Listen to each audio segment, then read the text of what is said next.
Bonjour à tous! On se retrouve aujourd'hui pour la vidéo pour faire du coup le budget du mois de novembre, donc du coup 2022.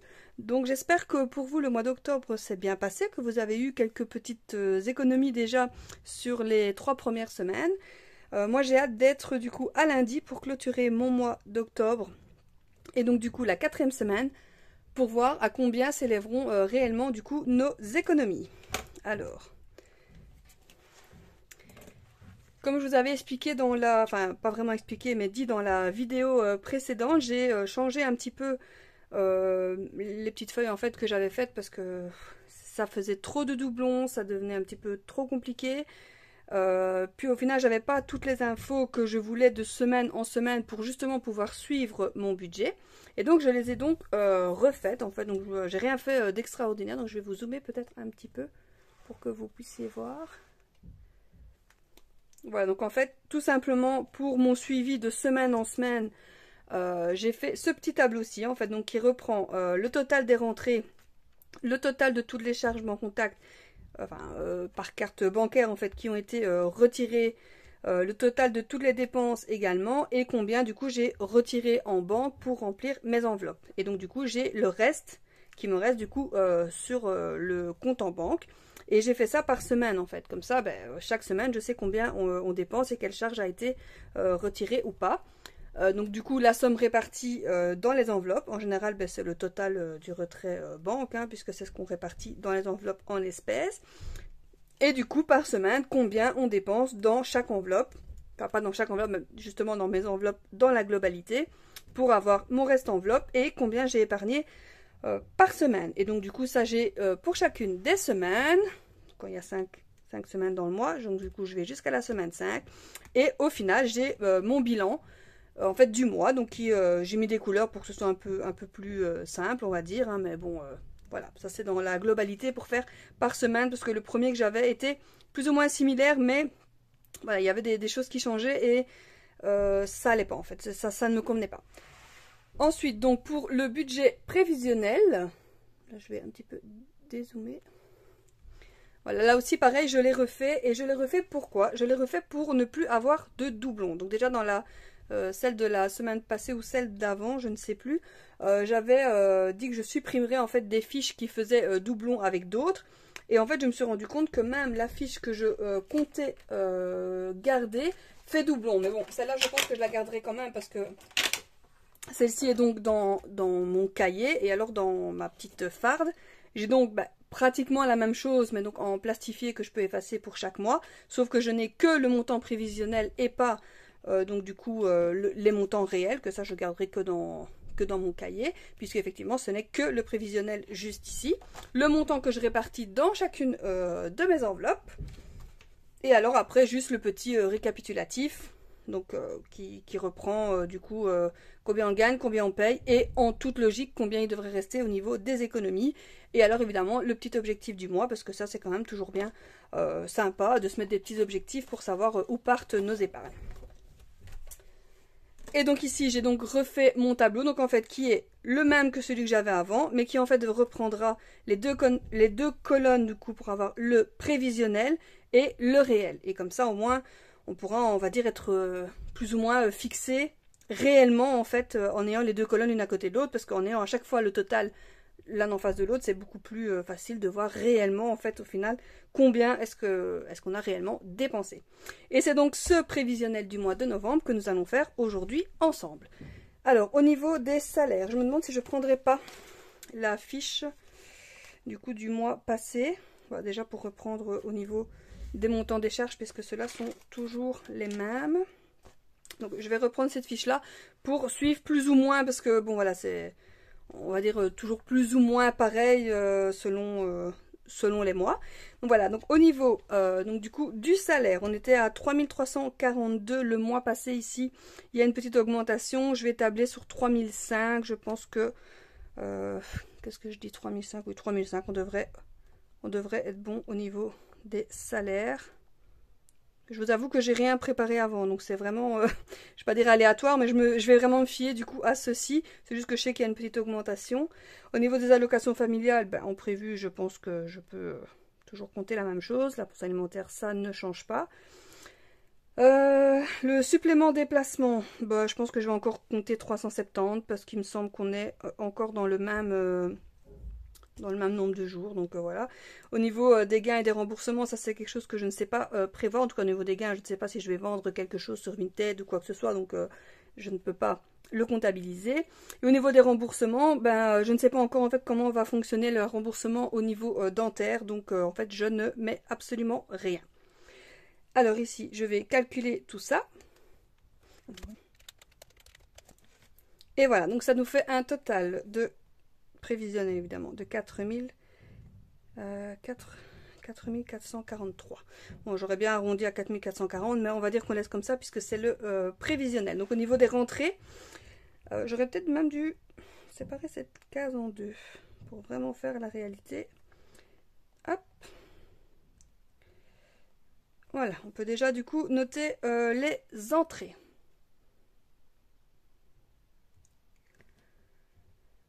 Alors, des choses qui ne changent pas, du coup, c'est l'épargne des enfants. Et du coup, les frais annuels, qui sont donc à 300 €. Ça, c'est vraiment quelque chose qui ne change absolument pas. Donc, ça reste toujours 380 € et qui, normalement, du coup, ne devrait pas changer. Alors, au niveau des prêts, donc du coup, ça, c'est pareil. C'est quelque chose qui ne change pas. Enfin, en tout cas, tant qu'on aura à les payer. Voilà. Donc ça, c'est quelque chose qui est fixe et qui, normalement... Voilà, normalement, qui reste... Oh, vous n'étiez pas cadré. Donc, il fait toujours 991. Donc, du coup, au niveau du total de nos prêts. Donc, en fait, j'ai fait plusieurs colonnes, donc, comme vous pouvez le voir. Et que après j'additionnerai donc B, C, D et E, qui sont du coup toutes les dépenses. Et que donc j'additionnerai en fait ici pour avoir vraiment... du coup, pas le reste à vivre, parce que en fait, moi, je calcule pas vraiment le reste à vivre. Je calcule tout ce que j'ai à payer, mes enveloppes aussi. Épargne si on gagne assez pour dire qu'on pourrait en mettre directement en début de mois, autre qu'évidemment l'épargne de tous les frais annuels. Et donc, c'est ce qui resterait, en toute logique, pour épargner. Donc, cet argent est normalement mis de côté chaque mois. Déjà, je peux vous dire que le mois passé, ben, je ne l'avais même pas calculé. Je pense que c'est parce que celui-ci devait être le réel. Ah oui, oui, je dis n'importe quoi, puisque le mois passé, du coup, j'avais fait 2 fiches différentes. Donc ça, c'était le prévisionnel. Et on avait une épargne prévisionnelle de 540,50 €. Je peux vous dire déjà qu'elle ne sera pas de ce montant-là. Puisque du coup, nous avons dû, enfin, vous avez vu dans la vidéo précédente, nous avons eu des travaux. Et donc, du coup, nous avons dû acheter des choses pour réparer, que ce soit la fuite d'eau ou pour faire la douche du coup de la salle de bain. Donc du coup je peux vous dire que c'est sûr et certain qu'il ne restera pas 540 €.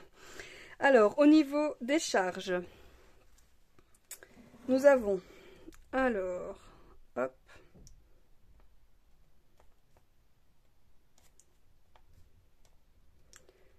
ça c'est pareil, ce sont des charges qui en toute logique ne devraient pas changer,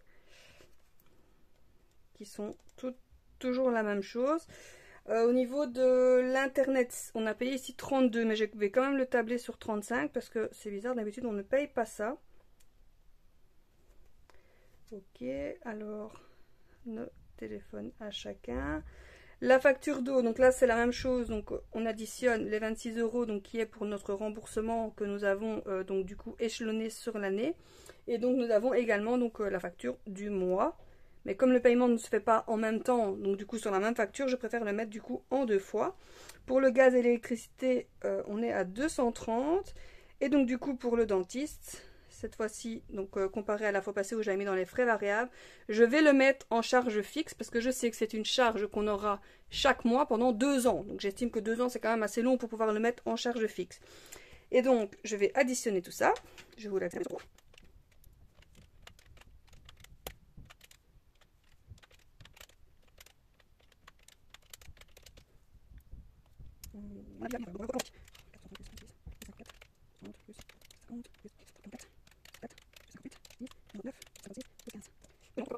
Nous sommes bien à 893,50, mais donc ici je vous avoue que je vais arrondir à 894 en fait. Voilà, donc 894 pour tout ce qui est Du coup, charge fixe. Alors, pour le diesel de prévu, bon, ça, je vais prendre... Donc, pour ça, je reprends ma petite fiche ici. Donc, du coup, pour reprendre, donc ça, c'est du coup le montant de mes enveloppes. Donc, à part, donc, du coup, le diesel dans la voiture qui, là, est en carte bancaire. Donc, du coup, ça, on met 180. L'école, on laisse toujours 20. Je m'étais dit que peut-être, j'aurais peut-être pu augmenter un petit peu le montant, en fait, du diesel parce que ne surtout pas oublier que le mois de novembre est un mois à 5 semaines, enfin en tout cas moi de comment je l'ai calculé c'est un mois à 5 semaines, donc je me demande si j'aurais pas mis peut-être un petit peu plus que 180 parce que ça me semble pas beaucoup, surtout au vu maintenant du prix. Ouais, je pense que je vais mettre 250. Oh, j'hésite du coup maintenant. Bon, je vais quand même mettre 200. Voilà, on va couper la tranche en deux. Je vais mettre 200. Alors, au niveau des courses, étant donné que c'est un mois, donc du coup à 5 semaines, en me basant donc du coup sur ce mois-ci, donc du coup sur le mois d'octobre où j'avais mis 100 € par semaine et qu'à chaque fois on le dépassait, mais bon, on va dire que prévisionnellement je vais quand même rester sur 100 € par semaine, donc du coup au niveau des courses, ben, on va compter 500. Au niveau du coup des sorties, là je vais mettre un petit peu moins, je vais mettre 350, voilà, on va un petit peu le diminuer. Le foot, étant donné que c'est 10 € par semaine, mais qu'il y a donc 5 semaines, donc on sera donc à 50 €. Le coiffeur, ça ne change pas, ça reste 40. La santé, on ne change pas non plus, on laisse 40. Les imprévus, on met 80. Pour les animaux, on ne change pas non plus, on laisse 40. Pour les achats bon contact, enfin donc du coup avec la carte, on va quand même le tabler sur 100. Et les courses, donc du coup en déplacement, donc quand mon mari est en déplacement donc pour le travail, étant donné que c'est un mois à 5 semaines, ici on va le tabler sur 200 €. Alors on va calculer tout ça.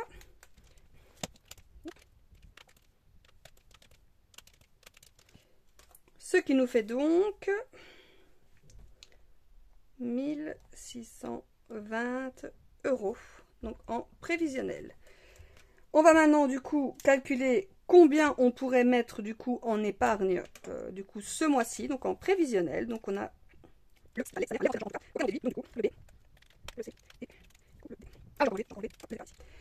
voilà, donc il resterait 558.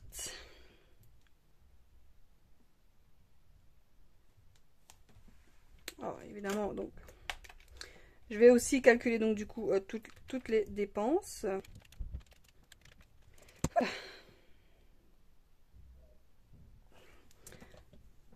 Et voilà, et donc si, je vais peut-être vous remettre un petit peu, voilà, pour que vous ayez toutes les infos du coup au même endroit.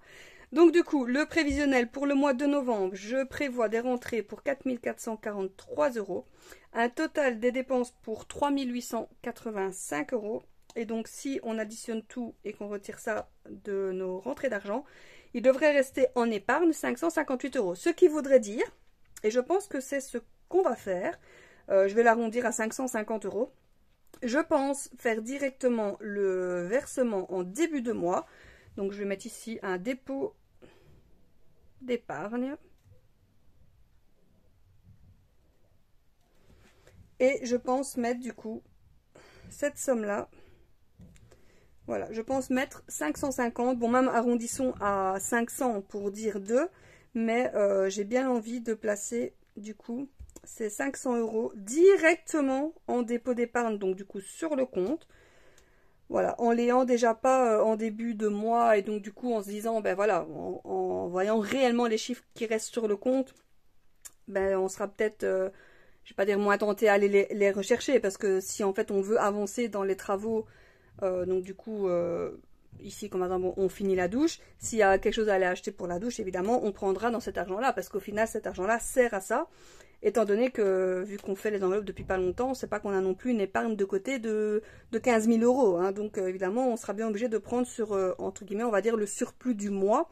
C'est un peu toujours comme ça qu'on a fonctionné, parce que même avant que je ne faisais pas cette méthode des enveloppes, c'est vrai qu'on payait tout par carte et on avait un peu moins une vision.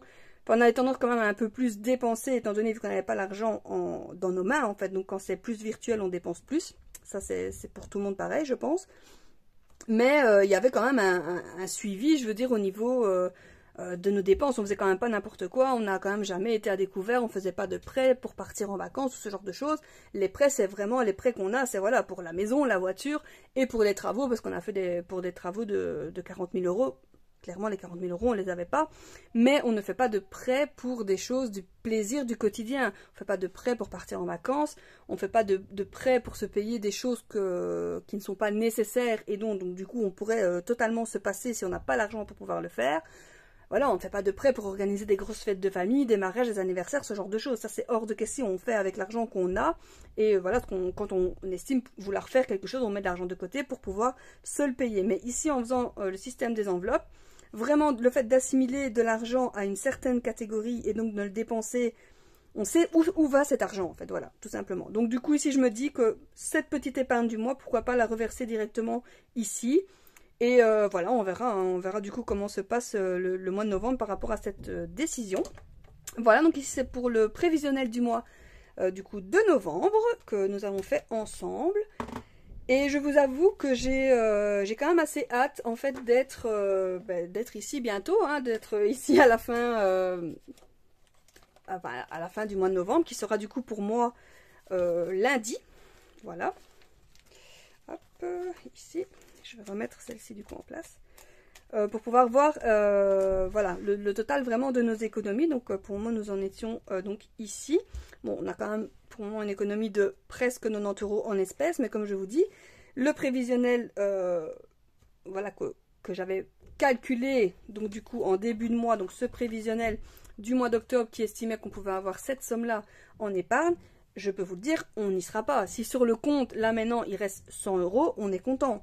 Parce qu'avec ce qu'on a donc du coup dépensé, on va dire pour les travaux et ce genre de choses, donc il y a une partie qui a été prise dans l'enveloppe et d'autres choses. Il y a des choses aussi qui ont à mon avis coûté plus cher que ce que j'avais calculé, à mon avis ici dans les enveloppes, entre ce que j'avais calculé et ce qu'on a dépensé réellement.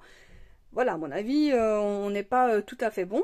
Donc voilà, j'ai hâte d'être à lundi pour calculer tout ça et voir du coup les économies qu'on aura fait ce mois-ci, voir si on avait bien estimé ou pas notre budget. Et j'espère qu'on l'a quand même plus ou moins bien calculé, puisque du coup, vu que novembre, je l'ai calculé sur celui-là. Après, il y a des choses que je sais que, voilà, ça fait quand même des années que nos charges sont pareilles, à part, sincèrement, pour l'électricité et le gaz, qui a fait littéralement x3, voire x4. Et enfin, en tout cas, chez nous en Belgique, hein, je sais que en France, en tout cas, vous êtes beaucoup plus protégés, donc du coup, au niveau du prix. Mais voilà, et encore, nous, on paye 230 €, mais c'est clairement pas le montant qui est conseillé par notre fournisseur.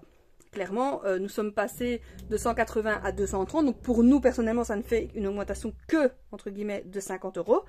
Mais sous les conseils, donc du coup, de notre fournisseur, nous devrions payer 580 €. Ce qui veut dire clairement un deuxième loyer en fait, qui n'est absolument pas possible. Alors possible, oui, vous allez me dire, parce que vu qu'on fait des épargnes, si on fait des épargnes, c'est qu'on pourrait le payer. Mais on trouve juste ça totalement absurde. Donc oui, clairement, on sait que c'est nous qui allons nous faire avoir, parce qu'en fin d'année, enfin au moment de notre facture de régularisation, comme nous a dit notre fournisseur, cette somme, si elle est due, elle est due. Si les prix sont hauts, la payer, il faudra la payer. On en est bien conscient. Mais clairement, là, sur le moment T, avec mon mari, on a pris la décision que payer 580 €, donc en même temps plus cher en fait que notre loyer, c'était juste inacceptable, quoi. Donc là, pour le moment, on n'est pas d'accord, on paye 230 €.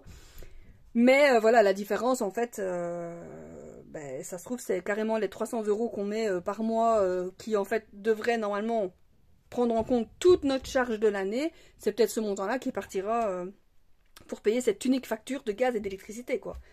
Mais voilà, on en est arrivé là, à des factures tellement énormes que, voilà, clairement, c'est une décision qu'on a prise, c'est certainement pas la bonne. J'aimerais savoir, vous, si vous êtes dans cette situation, quelle décision vous avez prise, si vous payez le montant conseillé par votre fournisseur, ou si vous avez décidé de payer moins pour quelques raisons que ce soit, hein, que ce soit financièrement juste pas possible, ou autre chose. Voilà, je comprends tout à fait. En tout cas, nous, c'est le choix qu'on a fait.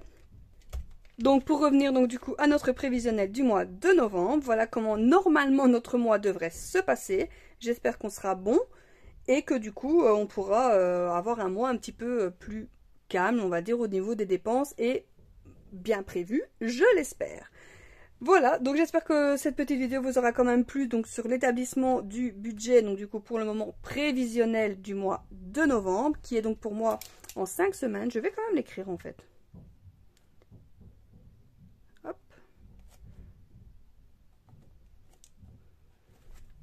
Voilà, parce que le mois d'avant on était sur un mois à 4 semaines, donc évidemment ce mois-ci nous allons plus dépenser, en tout cas dans certaines catégories, comme au niveau des courses alimentaires. Le reste, je ne l'ai pas beaucoup augmenté. J'ai augmenté un peu les sorties, mais sinon pour le reste, j'ai pas énormément augmenté. Et évidemment, les charges restent les mêmes. Voilà, donc je vous dis à lundi, donc du coup pour notre bilan du mois d'octobre, donc du coup de la 4e semaine et du mois complet. Et j'espère pour tout le monde et donc du coup pour moi-même quand même de belles petites économies donc pour ce mois-ci qu'on clôturera donc du coup lundi. Je vous remercie d'avoir regardé cette vidéo et je vous dis à lundi pour la clôture du mois d'octobre. Salut!